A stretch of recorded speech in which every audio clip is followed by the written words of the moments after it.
My son sent a text in the family group chat. We think it's best if Mom takes a step back for now. My daughter-in-law reacted with a bright green thumbs-up emoji. I replied, "Understood. I will respect that, and I will be stepping back from paying the house mortgage and from the $5,000 monthly transfers." That night, my phone exploded with desperate calls. But let me tell you how I got here. How I, a 72-year-old woman who had given everything, ended up being exiled from her own family with 16 words and an emoji. And how that same woman decided, finally, that enough was enough. It all started 15 years ago. My oldest son, Edward Vance, came home with Brenda on his arm, his eyes shining. "Mom, she's the one, Mitsawan," he told me. And I believed him. I welcomed them with open arms. I cooked dinner and brought out the good crystal. Brenda smiled and called me Mama Lydia from day one. She hugged me tight. She said she'd never met anyone as warm as me. And I, foolish me, melted. I thought I had gained a daughter. I didn't realize I had signed a lifetime contract as the family ATM. 6 months later, they got married. The wedding was beautiful. I paid for Brenda's dress, an ivory lace gown that cost $3,000. I also paid for the flowers, the venue, and half of the catering. "Brenda's folks can't contribute much, Mom," Edward explained. "You understand. You always understand." And yes, I always understood. I always said yes. I always opened my wallet. Because that's what mothers do, right? Sacrifice, give, support, even if no one is supporting you. A year later came the topic of the house. "Mom, we found the perfect house," Edward told me over the phone. His voice sounded excited, almost childlike. "But we need help with the down payment. The banks want 20% and we just can't come up with it." I had just sold the condo my husband and I bought when we were young. The money was tucked away. It was my security, my cushion for old age. But Edward was my son, and Brenda was pregnant. They were going to have a baby, my first grandchild. How could I say no? I gave them $40,000 for the down payment. My entire reserve, everything I had saved over 30 years of marriage. "We're going to pay you back, Mom," Edward promised, "as soon as we get settled." Brenda hugged me, tears streaming. "You're an angel, Mama Lydia. I don't know what we'd do without you." I felt good, useful, needed. I didn't know I had just bought my own ticket to heartache. It didn't end there. 2 months later, Edward came back. "Mom, the mortgage is higher than we thought. With the baby coming and all the expenses, we're stretched thin. Could you help us out for the first few months? Just until Brenda is back at work after the delivery?" I worked as a freelance tax preparer. I made good money, but I wasn't rich. Still, they were my children, my blood, my future. I agreed to pay $1,200 toward the mortgage each month. "Just the first few months," I repeated. Edward nodded. "Just the first few months, Mom." Those first few months turned into years.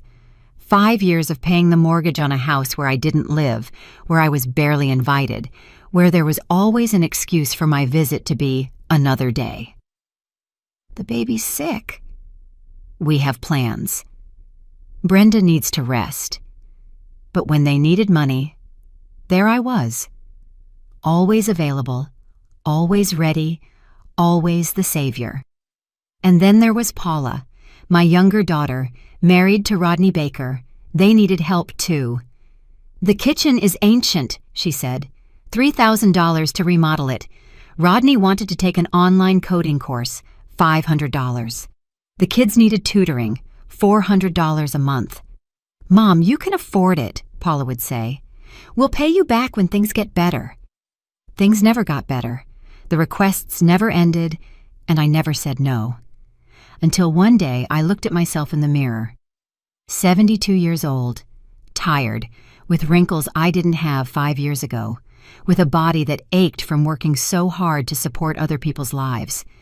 I asked myself, when was the last time someone asked me how I was? When was the last time I got a hug that wasn't followed by a request? When did I stop being Lydia and become just Mom, the ATM? I decided to speak up. It was February, warm for the season. We were at my house, Edward, Brenda, Paula, Rodney, and the grandkids. A family dinner. I had cooked everything, as always. Pasta, salad, dessert. I served the wine. I waited for the right moment. "Kids," I said, my voice soft, "I need to talk to you about something important. I think it's time for you to start becoming more financially independent." They all looked at me. Edward raised an eyebrow. Brenda's fork froze halfway to her mouth. "You both have good jobs," I continued. "You've been stable for years.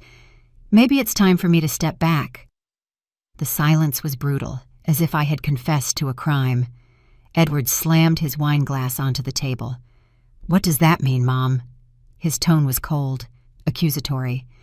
"It means I need to think about my future too," I replied. "I'm 72.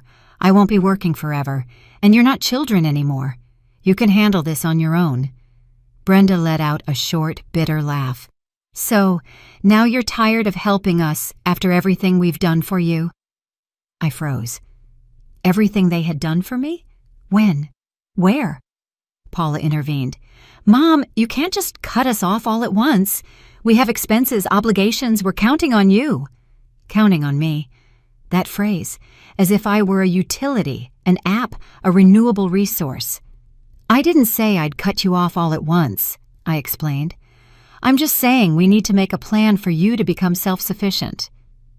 Rodney shook his head. "This is very selfish of you, Lydia." Selfish. The word landed like a stone in my gut. 15 years of giving everything, sacrificing everything, and now I was selfish for wanting to breathe. Edward stood up from the table. "I think you're changing, Mom. You're not the same." Brenda nodded. "It's true. You're becoming bitter, negative. It's not healthy." The dinner ended in tension. They left early, without helping to clean up, without a proper goodbye. I stayed alone, surrounded by dirty dishes and a silence that hurt more than any scream. I didn't sleep that night. I tossed and turned, wondering if I had done wrong, if I really was becoming selfish, if it was my duty to keep giving until I was empty. The following days were strange. Edward wouldn't answer my calls. Paula responded with short, cold texts. "Busy, Mom. Talk later." As if I were a nuisance, as if asking for a little consideration had turned me into the enemy. I tried to explain myself. I sent long texts. I called. I insisted. Nothing worked. The ice between us grew colder every day, and I began to feel something I had never felt with my children. Fear. Fear of losing them. Fear of being left alone. Fear that my honesty had broken something irreparable. A week later, I got a call from Brenda. "Mama Lydia, we need to talk." Her voice was serious, formal, like she was in a business meeting. "Sure, what is it?" I replied, my heart racing. Maybe they had reflected. Maybe they understood my point. "Edward and I have been talking. We think you've been very negative lately. Your comments about money made us feel bad, as if everything you did for us was a burden." I gripped the phone. "Brenda, I never said that. I just asked that we think about the future." She sighed, that condescending sigh people use when they believe they are right. "The problem is your energy, Mama Lydia. The kids feel it. We feel it. We don't want that negativity around our family." She hung up. My hands were shaking. Negativity, toxic energy, those modern words people use to label anyone who is inconvenient for them. Me, who had given 15 years of my life. Me, who had sacrificed my savings, my dreams, my peace. Now I was the toxic one, the negative one, the one who didn't belong. 2 days later, it was worse. Paula invited me for coffee. I thought it was a sign of peace. I arrived at the cafe with hope. She was already sitting there, phone in hand. She didn't even look up when I sat down. "Hi, honey," I said. She just nodded. "Mom, this has to be quick. I have a meeting." We ordered coffee. She kept texting, ignoring me. "Paula, is everything okay?" She finally looked at me. "Mom, Edward told me what you said, and honestly, it's unbelievable after everything we've done for you." There was that phrase again. "What have you done for me?" I asked. I needed to know. I needed to understand what part of this equation I was missing. Paula frowned. Mom, we give you company. We visit you. We include you in our lives. Isn't that enough? Company, visits, inclusion? As if they were favors, as if allowing me into their lives was a gift I should be grateful for on my knees. Honey, I didn't ask to be a burden, I said. I just asked for a little more independence from your side. She shook her head. This isn't about independence, Mom. It's about you changing. You're becoming difficult, selfish, and frankly, I don't know if we want that version of you in our lives. I got up from the table. I didn't drink the coffee. I didn't say anything else. I walked out of that place with the last of my dignity. I walked to my car, sat down, closed the door, and there, alone, I cried like I hadn't cried since my husband died. I cried for the lost years, for the money that would never return, for the love I gave without measure that was now being collected as a debt. I cried because I finally understood something. To them, I was never Mom. I was a resource, a solution, a bank account with feelings. I couldn't sleep that night. I stared at the ceiling, thinking, calculating, remembering every transfer, every sacrifice, every time I said yes when I wanted to say no. And something inside me hardened, like cooling metal, like drying cement. I no longer felt sadness. I felt clarity, a cold, perfect clarity that showed me the unfiltered truth. They had used me for 15 years, and now that I dared to set a boundary, I became the problem. I opened my laptop and logged into my online bank account. I looked at the automatic transfers.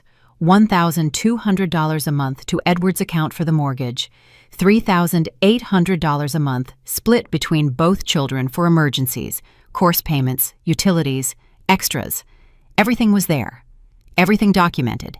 Everything perfectly traceable. I took out a notebook and started adding. The numbers grew and grew. In 15 years, I had transferred over $200,000. $200,000 of my work, my effort, my future. I leaned back in the chair, took a deep breath, and made a decision. If they wanted space, they would get it. But the space would be real, complete. Without my money, without my help, without my ATM presence. They would have all the space in the world, and I would have my life back. The next day, I called the bank. Good morning. I need to cancel some automatic transfers. The operator was kind, efficient. In 10 minutes, all the transfers were stopped. Then I called the bank that held Edward's mortgage. I was a co-signer, a guarantor. My name was on those papers. I want to remove myself as the guarantor on this loan. They explained the process. It wasn't immediate, but it was possible. I started the paperwork, signed the documents, and sent the emails. Next, I reviewed the credit cards. Years ago, I had given Edward and Paula supplementary cards on my account for emergencies. So they wouldn't go without anything, I had told myself. Those cards were used every month. Restaurants, clothes, gas, things that were definitely not emergencies. I called the bank again. I want to cancel the supplementary cards on my account. The operator typed. Both of them? Both of them, I confirmed. Click, click, canceled. Finally, the joint account. I had a joint savings account with Edward that we opened when he bought the house. Just in case you ever need quick access to funds, Mom, he had told me. But the reality was that he always had access to my money without asking permission. I closed that account and transferred everything to a new one, solely in my name, solely under my control. I did all of this in silence, without notifying anyone, without drama, with the same coldness they had used to shut me out. If they wanted to treat me like a service, I would teach them that services can be canceled. And that day, I canceled my subscription to being used. 3 days passed, quiet and still. I felt strange, light, as if I had taken off a heavy coat that I had worn for so long, I no longer remembered what it felt like to walk without it. I drank my coffee slowly in the mornings. I read a book that had been sitting on my shelf for 2 years. I walked in the park alone, at peace, without expecting desperate calls, without being on alert for the next invented emergency. And then the text arrived, the text that changed everything. Edward created a new family group chat, but I wasn't in it. I knew because Paula accidentally forwarded me a screenshot. The message read, "We think it's best if Mom takes a step back for now. We need space as a family to heal." And underneath, Brenda's bright green thumbs up emoji, approving my expulsion, celebrating my absence. I stared at that screenshot for minutes that felt like hours. The letters didn't change. The thumb was still there, green, approving, celebrating, as if my exclusion were a family achievement, as if getting rid of me was a cause for joy. I read the message over and over, looking for something, a doubt, a crack, a sign that someone had said no, that someone had defended me. But there was nothing. Only complicit silence. Only that green thumb shining in my face like a final insult. Paula had sent me the screenshot by mistake. That was clear from the text that arrived 30 seconds later. "Mom, sorry, that wasn't for you. Please forget it. Forget it." As if it were that simple, as if I could erase the image of my own children casting me out of their lives. My fingers flew over the keyboard. I didn't think. I just wrote. "Understood. I will respect that, and I will be stepping back from paying the house mortgage and from the $5,000 monthly transfers." Enter. Sent to the original group chat, the one where I was still included. The silence that followed was absolute. I could imagine them. Edward staring at his phone, his eyes wide. Brenda holding her breath. Paula rereading the message, trying to understand if it was real. Rodney asking what was happening. All of them in shock, because none of them thought I would have the nerve. None of them believed that sweet Mama Lydia could bite back. But I had just done it, and the bite was deep. I turned off my phone, placing it face down on the table. I didn't want to see the responses, not yet. I needed this moment, this silence, this calm before the storm I knew was coming. I poured myself a glass of wine, something I rarely did. I sat on the armchair by the window, the same one where my husband used to sit and read the paper every Sunday. And for the first time in 15 years, I felt something like freedom. Heavy, painful, but real. The glass trembled in my hand, not from fear. It was adrenaline. It was power. It was the sensation of having recovered something I thought was lost forever. My voice. For so many years I had spoken in whispers, apologizing for existing, for needing, for wanting something for myself. And now I had screamed in silence. With 19 words that were worth more than $200,000, I had screamed, "I matter too, I exist too, and my existence is not reduced to what I can give." I looked at the dark phone. I knew what was coming. I knew the calls, the texts, the pleas. The accusations would start any minute. But for now, in this perfect instant, there was only silence, and the silence was mine. I finished the wine slowly, savoring every sip, savoring every second of this new version of myself that I was just getting to know. 2 hours later, I turned on the phone, and it was like opening a floodgate. 23 missed calls, 42 messages, voice notes, long texts, desperate emojis, all from Edward, Brenda, Paula, Rodney, even one from Jenna, Brenda's sister, who had never messaged me before. All of them wanting to explain, all of them wanting to fix things, all of them panicking because the money spigot had been turned off. I started reading. Edward first. "Mom, we need to talk. This is a misunderstanding. Please call me." Then Brenda. "Mama Lydia, you can't do this. We have obligations. You can't just leave us high and dry." Paula. "Mom, please understand that message was a mistake. It wasn't for you to see it that way." Rodney. "Lydia, this is very impulsive. You need to think about this better." Every message was a stab. Every word confirmed what I already knew. They weren't worried about me. They were worried about their cash flow. None of them said, "I'm sorry." None of them asked how I was feeling. None of them acknowledged the pain they had caused me.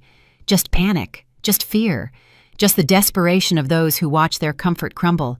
And something inside me, something that still held a glimmer of hope, went out for good, like a candle burning down, like a light that flickers and dies. There was no turning back. I replied with a single message to the original family group chat. It is not impulsive. It is a thoughtful decision. You asked for space. I am giving it. But real space includes financial independence. I wish you the best. Period. No emojis, no exclamation points, no drama, just facts. Cold, clear, non-negotiable. The phone immediately started ringing. Edward. I declined the call. It rang again. Brenda. I declined. Paula. I declined. Rodney. I declined. Every rejected call was an act of self-love. Every silence I chose was a scream of dignity. I wasn't going to give explanations. I wasn't going to justify myself. I wasn't going to beg for a place in their lives. If they wanted me out, I would be out, but on my own terms. That night, I went to bed early. I expected not to sleep. I expected to feel guilt, remorse. But none of that came. Only a deep exhaustion. The kind of exhaustion that comes after carrying something heavy for too long and finally letting it go.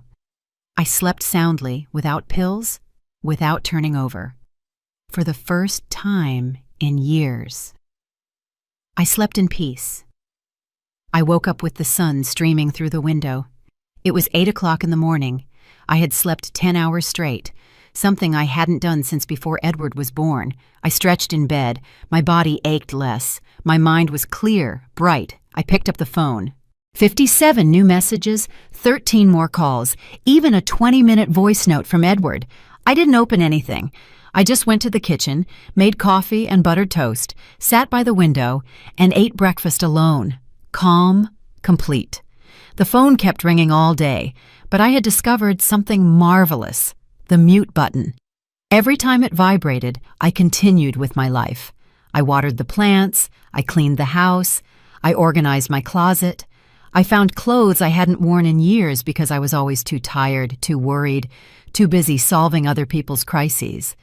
I tried on a coral dress I bought 3 years ago and never wore. It fit perfectly. I looked in the mirror, and for the first time in a long time, I liked what I saw. By the third day, the phone stopped ringing so much. The messages spaced out, but their tone changed. It was no longer panic. Now it was manipulation. Edward texted, "Mom, the kids are asking for you. They're saying Grandma doesn't love them anymore." Paula sent, "I can't believe you'd do this to us right now, when Rodney is going through a rough time at work." Brenda sent a photo of my grandchildren with a caption, "They don't understand why their grandmother abandoned them." Every message was a hook. Every word was calculated to make me feel guilty, to make me come back, to make me open my wallet again. But something had changed in me. I could see the strings, the invisible threads they had always used to move me like a puppet, and now that I saw them, they didn't work anymore. I read each message with distance, with coldness, as if they were addressed to another person, because, in a way, they were. Those messages were looking for the old Lydia, the one who gave in, the one who blamed herself, the one who always came back.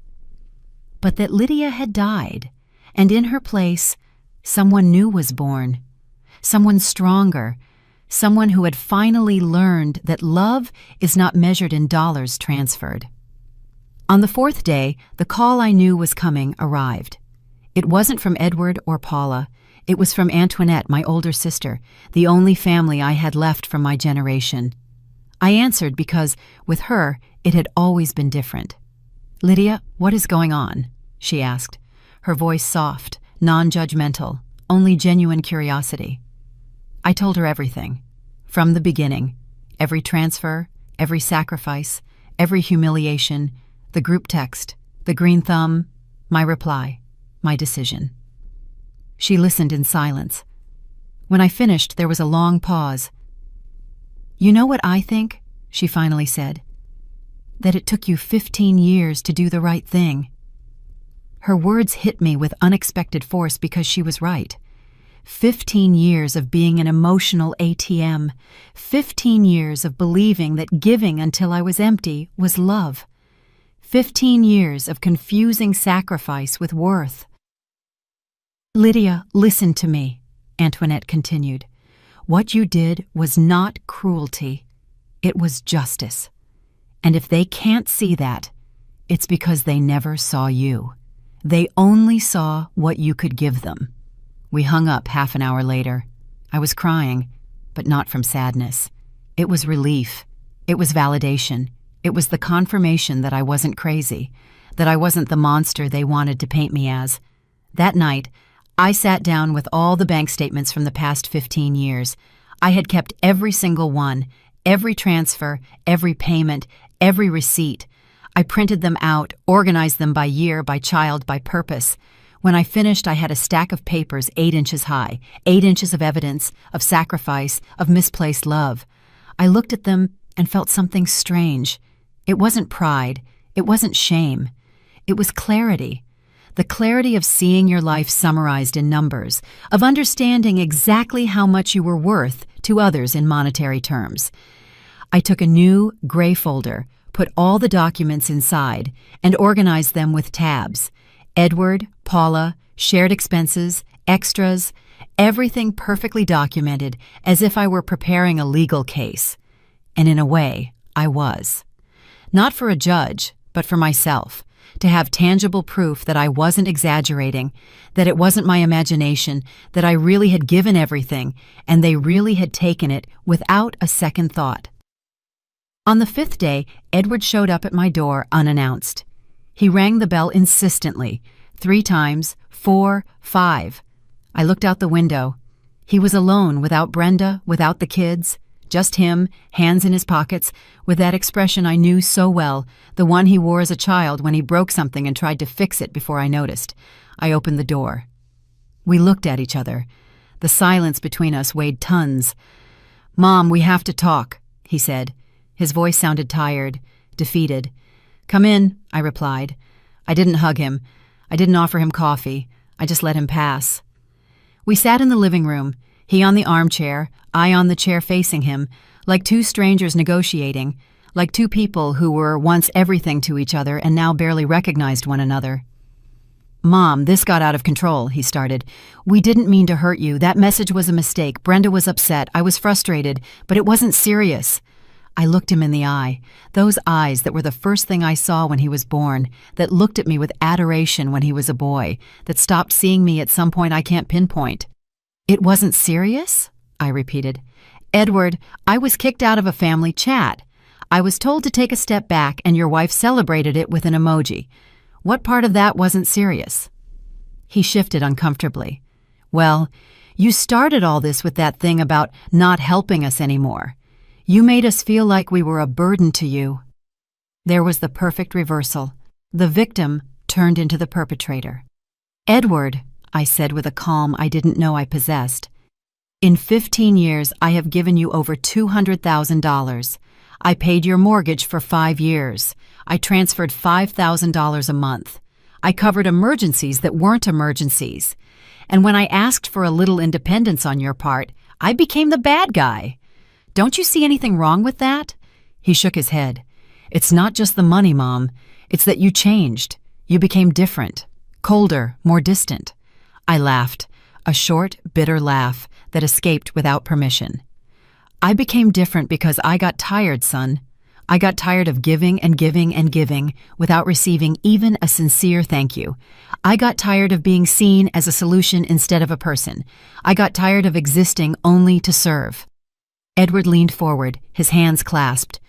"Mom, I understand you're upset, but you can't just cut us off like this. We have obligations, the mortgage, the kids' expenses. Things don't work without your help."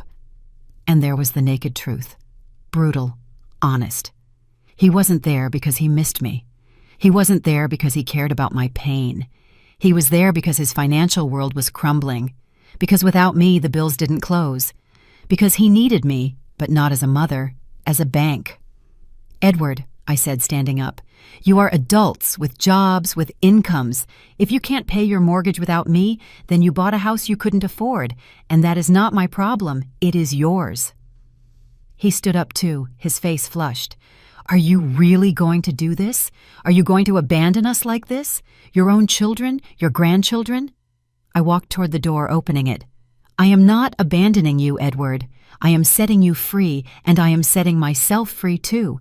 You are going to learn to stand on your own 2 feet, and I am going to learn to live without carrying other people's worlds on my back." He looked at me in disbelief, as if he couldn't process that his mother, his sweet, submissive mother, was saying no to him. "This is not over," he said, walking out. "Brenda is furious. Paula is too. We're going to have a family talk." I closed the door behind him. I leaned my back against the wood. My legs were shaking. My heart was pounding so hard I could feel it in my temples. But I had done it. I had said no to my son, and I had survived. The ceiling didn't fall. The world didn't end. It just changed. And that change, though terrifying, felt right. It felt like breathing after being underwater for too long. That night, Paula also came. Later, around 9 o'clock. She knocked softly, almost timidly. I had hoped for something different, hoping that maybe she, my younger daughter, would understand. But her first words made it clear. "Mom, Edward told me what happened. This is crazy. You can't do this to us." I let her in. We sat in the kitchen. I made tea. She didn't touch it. She just fidgeted with the mug, turning it in her hands. "Mom, I know you're upset. But think about the kids, what this means for them." The kids. Always the kids, the perfect shield, the card that never fails. "Paula," I said, "I love my grandchildren, but you are their parents. You are responsible for providing for them, not me. I raised my children. I did my part, and I did it well. Now it's your turn." She looked at me with glassy eyes. "And what about us? Don't we matter? 15 years of a relationship means nothing?" I leaned across the table. "Paula, tell me something. When was the last time you called me just to ask how I was? Not to ask for money, not to ask me to watch the kids, just to talk?" The silence was her answer. She lowered her gaze and swallowed. "Mom, it's not fair. You know we're busy, that life is complicated." I stood up. "Exactly, honey. Life is complicated for everyone, even for me. But no one ever asked if I was busy, if I was tired, if I also needed help. They just assumed Mom would always be there with her wallet open, with her arms open, no matter what." Paula stood up too. "This is cruel, Mom, truly cruel." I looked at my daughter, my baby, the one who once hugged me every night before bed, the one who called me her hero, and who was now calling me cruel for refusing to be used anymore. "You know what's cruel, Paula?" I said, my voice trembling. "Cruel is realizing that your children only look for you when they need something. Cruel is seeing a green thumb emoji celebrating your exclusion. Cruel is working until you're 72 to support lives that aren't yours while your own life is consumed. That is cruel." She grabbed her purse. "I'm not going to listen to this anymore. When you calm down, we'll talk." She walked out, slamming the door, and I stood there in my kitchen, surrounded by a silence that no longer scared me. The following days were a strange mixture of peace and storm. Peace because I had finally set boundaries. Storm because the consequences arrived in waves. Brenda sent me a long text full of accusations. She said I was destroying their family, that the children cried for me, that Edward couldn't sleep thinking about how they would pay the bills, that all of this was my fault for being selfish in my old age. I read every word without being upset. It was like reading the script of a play I already knew. The same manipulations, the same attempts to make me feel guilty, but they no longer worked. Rodney also wrote, more direct than the others. "Lydia, this is a mistake. Families always support each other. I don't understand how you can turn your back on your children like this. My mother would never do this to us. His mother, the one who never helped them with anything, the one who lived her life without carrying the responsibilities of adult children." I replied for the first time in days, "Rodney, your mother is right. Adult children should stand on their own 2 feet. Maybe it's time for you and Paula to learn that." He didn't reply, but he blocked me. And honestly, it was a relief. A week later, I received an unexpected call. It was from Arthur Sterling, my neighbor of 20 years, a widower like me, always kind, always respectful. "Lydia," he said, "forgive me for getting involved where I don't belong, but I've noticed you've been alone lately. Everything okay?" His call surprised me. For years, we had only waved hello from afar. "It's a long story, Arthur," I replied. "I have time," he said, and something in his voice made me trust him. I told him, not everything, but enough. He listened without interrupting. When I finished, he sighed. "Lydia, you did the right thing. And I'm telling you this because I made the opposite mistake. I let my son drain me until there was nothing left. He died 3 years ago and left me with debts and regrets. Don't make my mistake." His words stayed with me. Debts and regrets, the two things I was avoiding. Arthur invited me for coffee. I accepted. We met at a small cafe near the park. We talked for 2 hours about life, about children, about how love sometimes blinds us until it's too late. He told me he had also given everything, that he had also been used, that he had also learned late that giving without limits is not love. It's self-destruction. "And you don't regret it?" I asked. "Regret setting limits? No," he replied. "I regret not setting them sooner." I left that cafe feeling less alone, less crazy, less monstrous, because Arthur had seen me not as an ATM, not as a resource, but as a person who had made a difficult and necessary decision. We walked back to my house together. He said goodbye with a hug, the first sincere hug I had received in months, a hug that didn't ask for anything, that only gave. And I realized something. I had been so busy giving that I had forgotten what it felt like to receive. 2 weeks after my decision, the family meeting arrived. Edward organized it. He sent me a formal message, almost like a legal summons. "Mom, we all need to talk together. Saturday, at 4 at your house. It's important." I didn't ask questions. I just replied, "Okay." I spent the preceding days preparing. Not emotionally, that was already settled. I prepared with evidence. I took out the gray folder, reviewed every document, every receipt, every transfer. If they wanted a family meeting, they would have it, but on my terms. Saturday arrived. At 4 o'clock sharp, the doorbell rang. I opened it. They were all there. Edward and Brenda, Paula and Rodney, even Jenna, Brenda's sister, who had never been to my house. A full audience. They came in silently, seating themselves in the living room. Everyone looked at me as if I were the accused and they were the jury. Edward spoke first. "Mom, this situation has become unsustainable. Brenda and I have talked to Paula and Rodney, and we think you need to understand the damage you are causing." Damage. That word, as if I were the destroyer, as if 15 years of sacrifice didn't count. "Go on," I said. My voice was calm, my hands resting in my lap, not shaking, not afraid. Brenda took the floor. "Lydia, we understand you're upset, but a family doesn't work like this. You can't just cut everything off because you had a bad day. The children are asking for you. They want their grandmother, but you are turning your back on them." The children again, the perfect shield. "May I speak now?" I asked. They all nodded, as if they were granting me permission in my own home.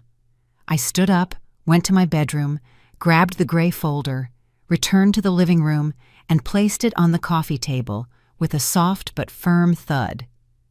"What is that?" Paula asked. "It's this," I replied, opening the folder. "This is every single transfer I've made in 15 years. Every payment, every help, every emergency, all documented, all verified, all right here." I took out the papers, laying them in order on the table like poker cards, like evidence in a trial. "Edward," I said, looking him directly in the eye, "here is the receipt for the $40,000 I gave you for your house down payment. Here are the monthly payments of $1,200 for 5 years, $72,000. I pulled out more papers. Paula, here is the payment for your kitchen remodel, $3,000. Rodney's coding course, $2,500. The kids' tutoring, $6,000 accumulated. I kept taking out papers. Each one was a stab of truth. Extra expenses, birthdays, Christmases, medical emergencies that weren't so urgent, $7,000 more. I looked at all of them, one by one. In total, in 15 years, I have given you $243,000, and that's not counting the meals I paid for, the gifts, the times I watched the children for free while you went on vacation, the hours of my life I gave without expecting anything in return. The silence was dense, heavy. No one looked at me. They only looked at the papers, the evidence of their dependency. And when I asked for a little independence on your part, I continued, you called me selfish, negative, toxic. You kicked me out of a family chat and asked me to take a step back. I closed the folder. Well, here I am stepping back as you asked, but with my money with me, because it turns out the space you wanted included my absence, but it did not include the absence of my wallet. And that is over. Edward tried to speak. Mom, we never... I interrupted him. Something I had never done. Yes, Edward. Yes, you did. And now you are going to learn to live without using me. Brenda stood up, her face red, her eyes full of tears that did not move me. This is ridiculous. You are our mother. You are supposed to help us. That's what mothers are for. I laughed, a real liberating laugh. No, Brenda. Mothers are for raising their children, for teaching them, for loving them, not for supporting them their entire lives. That's called parasitism, and I will no longer be the host. Paula was crying silently. Rodney stared at the floor. Jenna, Brenda's sister, looked at me with something close to respect, as if she finally understood. Edward walked toward the door. This is useless. We didn't come here to be lectured. We came to resolve this. He turned back to me. Mom, I'm giving you 1 week to reconsider. After that, you'll have to live with the consequences of pushing your family away. He opened the door. Brenda followed him. Before leaving, she looked at me with contempt. The children are going to grow up without a grandmother. I hope your pride is worth it. And they left. Paula and Rodney stayed a few seconds longer. My daughter looked at me with pleading eyes. Mom, please think about it. They left too. Only Jenna remained. We looked at each other in silence. She smiled sadly, but genuinely. I'm sorry, she said. For what? I asked. Because I should have said something sooner, years ago when I saw how this was all starting. But I thought it wasn't my place, that it was your business. She approached me and took my hand. You did the right thing, Lydia, and I know it hurts, but it was necessary. I squeezed her hand.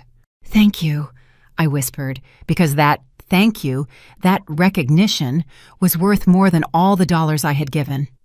Jenna left too, and I stayed alone in my house, surrounded by papers that proved my point, and a silence that no longer scared me. That night, I didn't sleep well. Not from regret, but from adrenaline, from the release of having said everything, of having shown everything, of having defended myself. Finally, I got up at 3 a.m, made tea, sat in the kitchen, and cried. Not from sadness, but from liberation. I cried for all the years I didn't defend myself, for all the times I swallowed my words, for all the occasions I said yes when I wanted to scream no. I cried until there were no more tears, and when the sun rose, I felt lighter. The following days were absolute silence. No one called, no one texted. It was as if I had been erased, and curiously, it didn't bother me. It gave me space to think, to plan, to imagine a life that didn't revolve around solving other people's crises. I started doing things I had postponed for years. I enrolled in a painting class, something I always wanted to do but never had time for. I went to the doctor for a full checkup, something I avoided because I was always busy with other people's problems. I called friends I had neglected and discovered they were still there, waiting for me. Arthur and I began having coffee regularly, twice a week. Sometimes we talked about deep things, other times we just laughed at nonsense. He told me about his wife, I told him about my husband. We shared the pain of widowhood and the strange freedom that comes after. It wasn't romance, it was companionship. It was understanding that life doesn't end when your children abandon you, that there are other chapters, other beginnings. One afternoon, while painting in my class, I realized something. I was smiling, truly smiling, not forced, not fake. It was a smile that came from within, from a place that had been dormant for a long time. I was painting a sunset, orange and violet colors blending in the sky, and I realized that's how I felt, like a sunset, not an ending, but a beautiful transition between two stages. The darkness would come, but before it, this golden light, this peace, this moment. The week Edward had given me passed. There was no call, there was no text, only silence.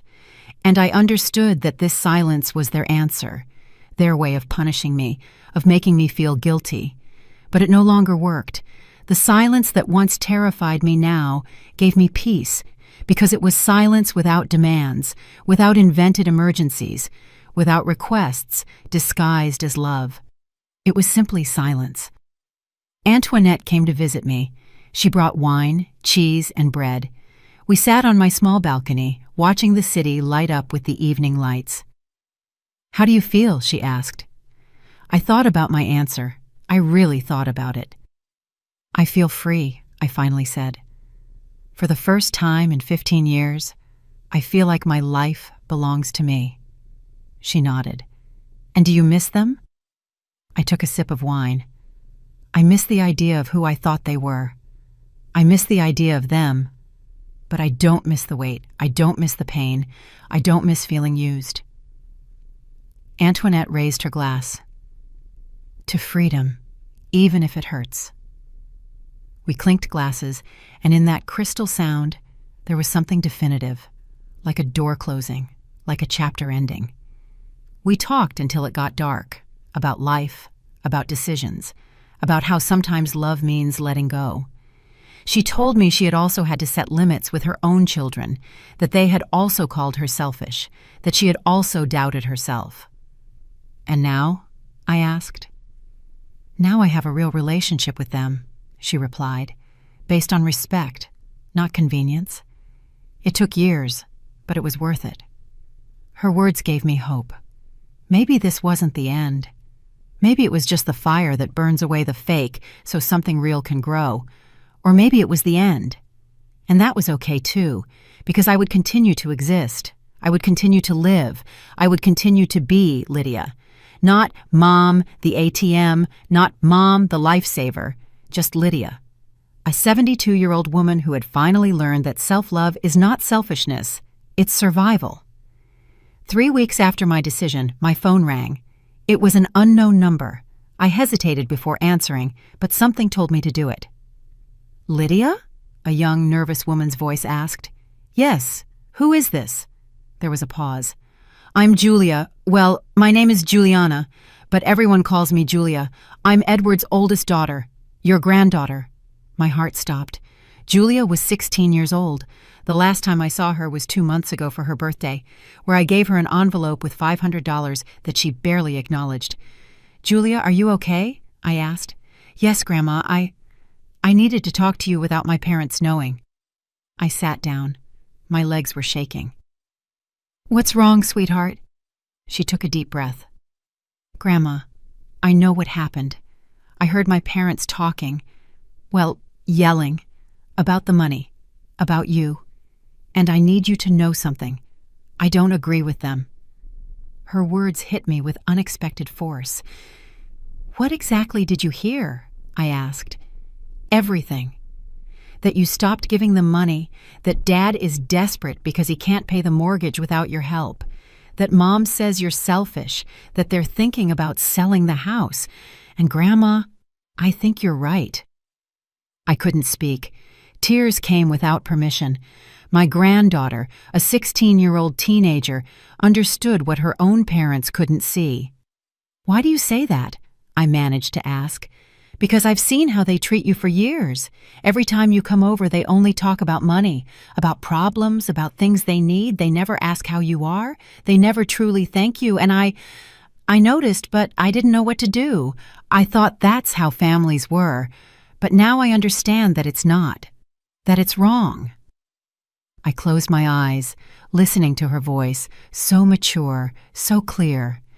Julia, I don't want you to get into trouble with your parents over this. She laughed, a bitter laugh. Grandma, I'm already in trouble because I told them they were wrong, that you're not the bad guy, and Mom grounded me. She took my phone. I'm calling you from a friend's phone. My heart broke a little more. Sweetheart, you didn't have to do that. Yes, I did, she replied firmly, because someone has to tell you the truth.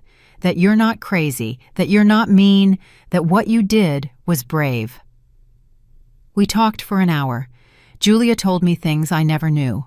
How Edward and Brenda constantly fought over money, how they always expected me to solve everything, how even the younger kids had learned that Grandma was the one who paid for things. She told me that her 10-year-old brother had said, "If Grandma doesn't give us money, why do we want her around?" And that no one corrected him. No one explained that people are not loved for what they give. They are loved for who they are. That conversation changed something in me because it confirmed that I wasn't imagining things, that the dynamic was real, and that even a teenager could see it clearly.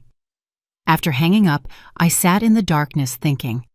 Julia had given me a gift, the gift of validation, of knowing that I wasn't alone in my perception, that someone else saw the truth. And that truth, though painful, strengthened me because it meant my decision wasn't madness. It was sanity in a sick system. That night, I wrote a letter, not to send, just for me, to organize my thoughts, to process everything I was living through. I wrote about love, about limits, about how sometimes the greatest show of love is saying no. I tucked it into an envelope with no recipient, just as a testament to this moment, this transformation. A month after my decision, Paula showed up, alone, without Rodney, without the kids. She rang the doorbell mid-morning. I was having breakfast. I opened the door and saw her. She had dark circles under her eyes. She had lost weight. She looked tired. "Can I come in?" she asked, her voice small. I nodded. I made coffee. We sat in silence. She stared at her mug, turning it in her hands without drinking. "Mom, I came to talk for real. Without Rodney, without Edward. Just me." I looked at her, waiting. "You're right," she finally said. Her eyes filled with tears. "About everything. We've been selfish, ungrateful. And the worst part is we didn't even realize it." I let her continue. She needed to say it, to get it all out. "Rodney and I did the math. We really did. We looked at how much you've given us, how many times you've been there, and we looked at how many times we've been there for you, and the answer is almost never. We didn't call you on your birthday last year. We didn't go to the hospital when you had your gallbladder surgery. We weren't there on the 5-year anniversary of Dad's death. We only showed up when we needed something." She was openly crying now.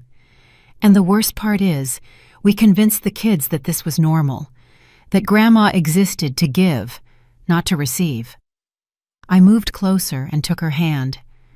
"Paula, I appreciate that you see it. I truly do. But you understand that I can't go back to the way things were, right?" She nodded. "I know, and I'm not here to ask you to go back. I'm here to apologize and to tell you that we're going to be okay. Rodney got a better job. We're moving to a smaller apartment. We're going to adjust everything without your money, because that's how it should be." Her words were like balm. They didn't cure everything, but they healed something. "And Edward?" I asked. She shook her head. "Edward is furious. Brenda is too. They don't want to admit anything. They're looking for loans, talking to banks, blaming you for everything." I sighed. "I can't control how they react, Paula. I can only control my decisions." She squeezed my hand. "I know, and your decision was the right one, Even if it hurts me to admit it, even if it took me a month to see it, it was right. We hugged, and that hug was different. It had no hidden agenda. It came with no requests. It was just a hug from daughter to mother, from person to person, real, true healing. When she left, I was left with a strange feeling. It wasn't complete joy, but it wasn't pain either. It was something in between, cautious hope.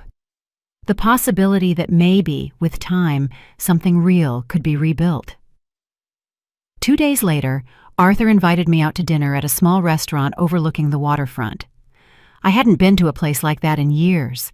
I was always saving, always holding back so I could give to others. I put on an emerald green dress I had bought and never worn. I did my hair, put on makeup. I looked in the mirror and saw a woman I didn't recognize, but who I liked. A woman who dressed up for herself, not to impress anyone, just because she wanted to feel good. The dinner was wonderful. We talked about everything and nothing. Arthur told me about his grandson, who was studying abroad, about his plans to travel next year, about how he had learned to cook after his wife died. I told him about my painting class, my new friends, how I was rediscovering who Lydia was without the burden of being a provider. We laughed a lot, and I realized it had been months since I had laughed like that, free, without guilt, without fear of the phone ringing with a new emergency. When we finished dinner, we walked along the boardwalk. The air smelled of salt. The city lights glittered, reflecting on the water. "Lydia," Arthur said, stopping, "I want to tell you something. These last few months, getting to know you better, I've seen something beautiful. I've seen a woman reclaim her life, her power, her voice, and it has been a privilege to witness it." I blushed. "Thank you, Arthur. You've been an important part of that. You've listened to me without judgment. You've accompanied me without asking for anything, and that has meant more than you can imagine." We stood watching the ocean in silence, a comfortable, complete silence, and I understood something fundamental. I had spent so many years filling silences with sacrifices that I had forgotten that silences can also be peace, that not all empty spaces need to be filled, that sometimes simply being, existing, without giving, without doing, without solving, is enough. It is more than enough. It is everything. 6 weeks after my decision, I received an email from the bank. The subject line read, "Important mortgage notification." My heart beat faster. I opened the email. It informed me that Edward had formally requested my withdrawal as guarantor, that the process was underway, and that in 30 days, my name would no longer be linked to that debt. I read the email 3 times, and then something strange happened. I smiled. Not from malicious joy, but from deep relief, because it meant he was taking responsibility, that he was looking for solutions, that finally, after all this time, he was being an adult. That same afternoon, I called my accountant. "I need to review my full financial situation," I told him. We made an appointment for the following week. When I arrived at his office, I brought all my bank statements. He reviewed everything carefully. After an hour, he looked at me over his glasses. "Lydia, do you know how much money you've saved in these 2 months?" I shook my head. $10,000. $10,000 that used to automatically leave your account and is now staying with you. He showed me the numbers, the projections. "If you continue like this, in 5 years, you will have recovered a significant portion of what you gave and will have a dignified retirement." I left that office with something I hadn't felt in years: financial security. I wasn't rich, but I also wasn't draining myself to support other people's lives. I was stable, self-sufficient, free. That night, I calculated how many years each decision had cost me. The $40,000 for the down payment, 2 years of work. The $72,000 for the mortgage, 4 years. The monthly transfers, 6 years. In total, I had given almost 12 years of my working life. 12 years I would never get back, but that at least would now stop multiplying. One morning, while having coffee on the balcony, my phone rang. It was Julia again. "Grandma, can I come visit today after school?" "Of course you can," I told her. She arrived at 4 o'clock in the afternoon with her backpack, her eyes bright. She came in and hugged me tight. "I missed you," she whispered, and I felt something inside me melt because that hug didn't ask for anything. It only gave. I made hot cocoa. We sat in the living room. She told me about school, about her friends, about a boy she liked. Normal things, teenage things, things that had nothing to do with money or problems. "Grandma," she said after a while, "I want you to know something. Dad and Mom are still mad at you, but I'm not. I understand why you did it, and I think it was brave." I stroked her hair. "Julia, someday you too will have to set limits in your life with the people you love, and it will hurt, but it will be necessary. And I want you to remember this moment, to remember that it's okay to say no, that it's okay to protect yourself, that it's okay to exist for yourself." She nodded, her eyes moist. "I will remember, I promise." Before leaving, she pulled something out of her backpack, an envelope. "Here," she said, placing it in my hands. "What is this?" She smiled timidly. "It's the $500 you gave me for my birthday. I saved it, I didn't spend it. Because when you gave it to me, I didn't even thank you properly. I was so used to receiving from you that I thought it was normal. But now I understand that nothing you gave us was normal. It was sacrifice, it was love, and I didn't value it. So I'm giving it back to you, not because I don't need it, but because I need you to know that I understand, that I see it, that I value it. Please keep it, or use it on yourself, on something that makes you happy, because you deserve it." My tears fell uncontrollably. I tried to give it back to her. "No, sweetheart, that money is yours. It was a gift." She shook her head. "Grandma, the best gift you've given me isn't money. It's this lesson. It's showing up strong. It's teaching me that true love has boundaries, and that is priceless." I hugged her, crying. My little Julia had understood at 16 what her parents didn't understand at 40. She had learned the lesson that took me 72 years to learn. That night, I couldn't sleep, but not from anguish.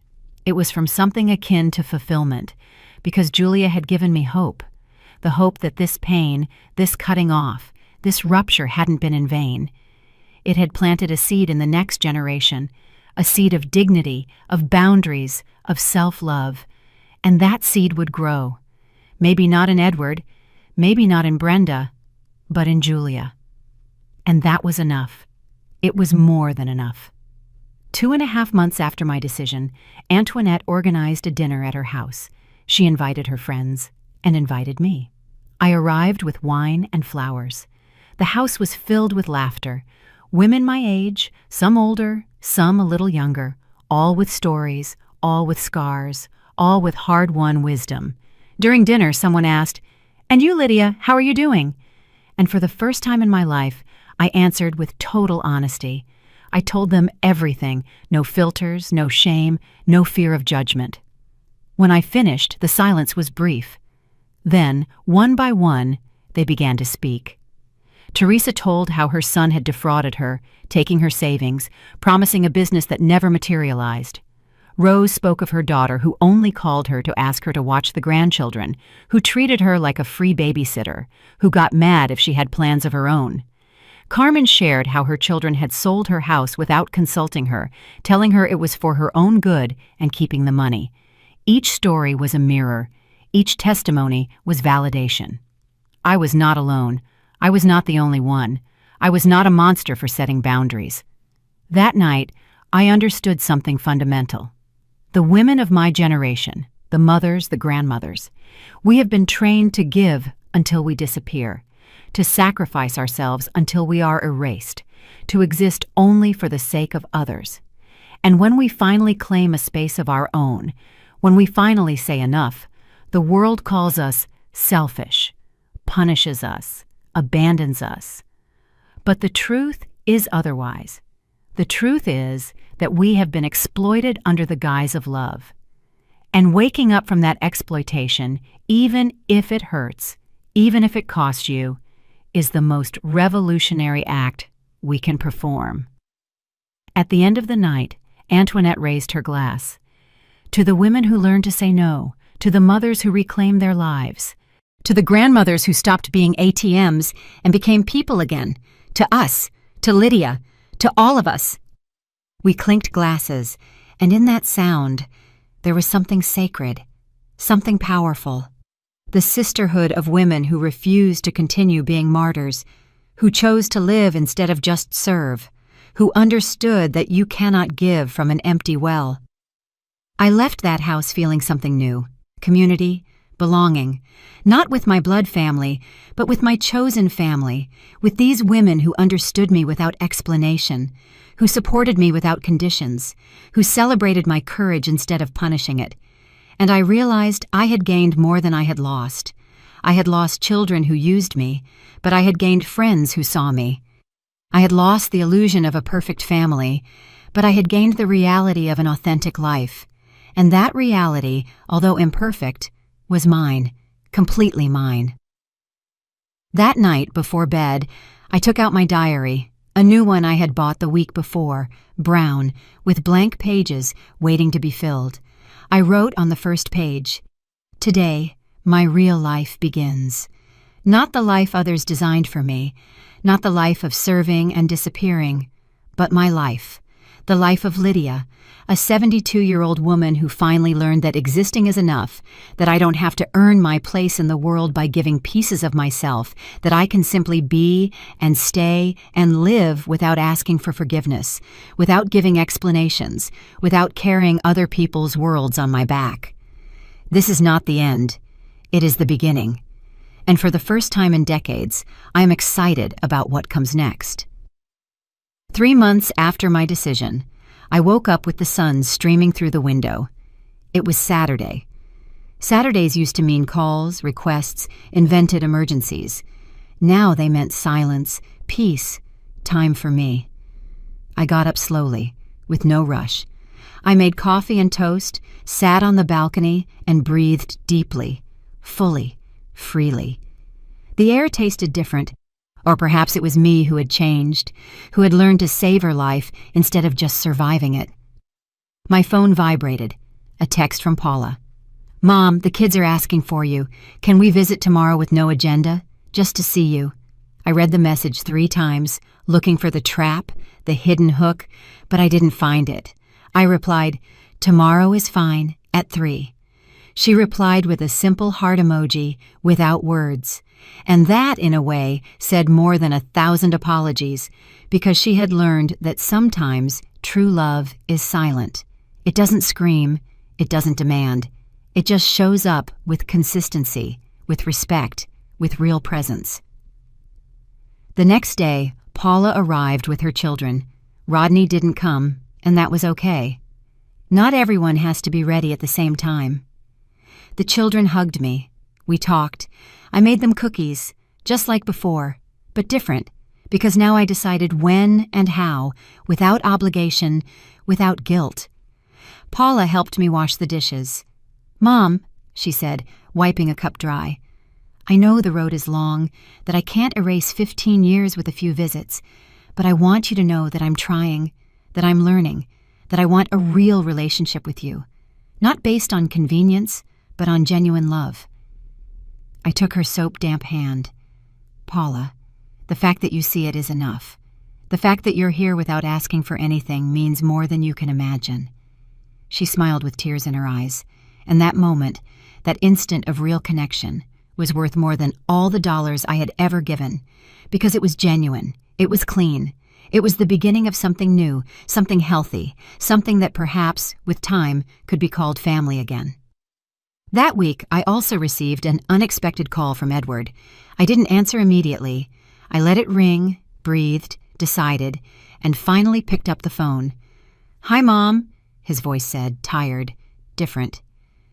"Hello, Edward." There was a long, uncomfortable silence. "Mom, I need to tell you something, and it's not easy."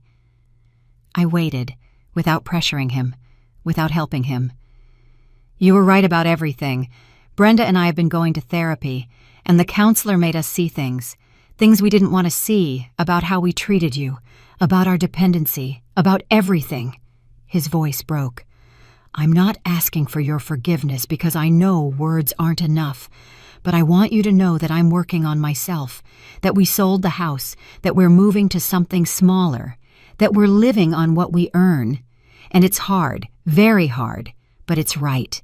And I know it is because for the first time in years, I can sleep without that pressure in my chest, without that voice telling me I was a failure, that I couldn't support my family without my mom. My tears fell silently. Edward, I'm glad you're doing that work. Truly. He breathed deeply. Do you think you can ever forgive me? I thought about my answer. I really thought about it. Edward, I don't know if forgiveness is the right word, because that would imply there was a crime, and maybe it wasn't a crime. It was ignorance. It was convenience. It was following a pattern without questioning it. What I can tell you is that I don't hold resentment, that I wish you well, that I admire you for seeking help, and that maybe with time we can build something new, different, healthier. Thank you, Mom, he whispered. That's more than I deserve. We hung up, and I stood there with the phone in my hand, feeling something strange. It wasn't complete joy, but it wasn't pain either. It was realistic hope. The acceptance that broken relationships can heal, but they never go back to being what they were. They become something else, and that's okay. 4 months after my decision, Arthur invited me to travel. Nothing crazy, he said, laughing. Just a week at the beach, 2 old folks enjoying the sun and the sea. I accepted without hesitation. I hadn't been to the beach in 20 years. There was always a reason not to go. There was always someone who needed me. There was always something more important than me. But not now. Now, I was the priority. We packed our bags, took the bus, and during that week, I discovered something marvelous. I could still be happy. I could laugh until my stomach hurt. I could walk on the sand, feeling the water on my feet. I could watch the sunset without thinking about other people's problems. I could simply exist, live, be. One night, sitting on the hotel terrace with Arthur, I looked at the stars. "What are you thinking about?" he asked. "I'm thinking that I spent 72 years believing that my value lay in what I could give, in what I could do for others. And it turns out my value was always in simply being me, in existing, in breathing, in taking up space without apologizing." Arthur nodded. "We should all learn that sooner, but perhaps reaching this age with that lesson is the gift, the prize for surviving." We toasted with cheap hotel wine, and that toast was sacred. It was a celebration of life, of second chances, of late beginnings that arrived just in time. When I returned from the trip, my house welcomed me differently. It was no longer a refuge of exhaustion. It was a home of peace. I put the trip photos on the refrigerator, opened the windows, put on music, and danced alone in my living room. No witnesses, no judgment. Just me and my 72-year-old body moving with freedom, with joy, with life. Because I had finally understood that life is not about getting to the end, having given everything. It's about getting there having lived everything. And I, after so many years asleep, had finally woken up. Julia continued to visit me every week. Sometimes she brought her homework. Other times, she just wanted to talk. She became my connection to the future, my hope that things can change, that the next generation can learn from our mistakes. One day she told me, "Grandma, when I grow up, I want to be like you, strong, brave, someone who respects herself." I hugged her, crying. "Sweetheart, you already are all of that. Just remember never to forget it. Never let anyone convince you that existing for yourself is selfishness. It's survival. It's self-love. It's life." 6 months after that message, that green thumb emoji, that exclusion that turned into liberation, I sat down to write, not for them, but for me, to document this journey, this transformation, this death and rebirth. I wrote, They called me selfish for wanting to live. They called me cruel for setting limits. They punished me with silence for daring to exist. But what they didn't understand is that their punishment was my gift. Their absence was my peace. Their rejection was my freedom. I wrote about the green thumb, about how an emoji can hold so much venom, but also be the catalyst for your awakening. I wrote about the $243,000, about how I bought my own slavery under the excuse of love. I wrote about Julia, about Paula, about Edward, about second chances that not everyone takes, but some do. I wrote about Arthur, about Antoinette, about the women who held me when my family let go, about how family by blood is assigned, but family by choice is earned. And I wrote about myself, about Lydia, a woman who took 72 years to learn that she didn't have to earn the right to exist, that her life belonged to her, that she could say no without explanations, that she could live without carrying other people's worlds, that she could simply be. And that simple act of being was revolutionary, it was powerful, it was sufficient. I closed the notebook, put it away, and went out onto the balcony. The sun was setting, painting the sky with oranges and violets, just like my painting in class, just like my life now, a beautiful sunset between two stages. I was no longer afraid of the night that would come, because I had learned that after every night comes a dawn. And I, after years of darkness, had finally awakened. I breathed deeply, the air entering my lungs clean, and I smiled. Not because everything was perfect, but because I was finally okay with the imperfect, because I had learned the most important lesson. You cannot give from an empty well. And I, after so many years dry, was finally filling up, drop by drop, decision by decision, boundary by boundary. I was filling up, and this time, the water was just for me. Did you like my story, and which city are you listening from? Let's meet in the comments. If you liked the story, you can support me by sending a super thanks so I can keep bringing more stories like this. Thank you so much for your sweet support. I'm looking forward to your comments on the story. On the screen, you can see 2 new life stories that I highly recommend. There's so much more on my channel. Don't forget to subscribe. See you in the next life story with love and respect.